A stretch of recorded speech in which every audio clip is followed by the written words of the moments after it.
Hello, everybody on Facebook land. This is a picture of my security cameras. It's paused right now at 7:04 a.m.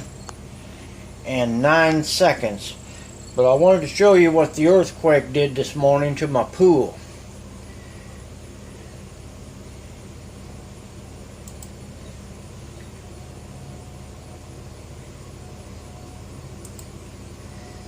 Okay, it's now playing.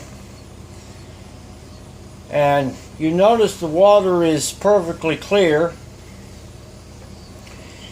And it's 7:02 this morning in Oklahoma, 180 miles away, the earthquake happened.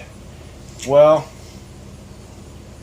at 7:04, it's now at 37 seconds. You can see the water is right now shaking and waving. And it's at 45 seconds now, 7:04.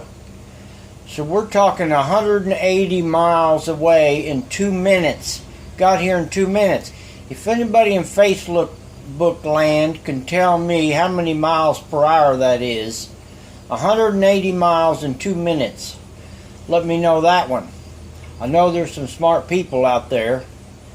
So just like my video and just tell me what's going on. You see that water shaking? It was a perfectly clear, looked like glass. Now it is waving. Okay. I'll see you later. Bye.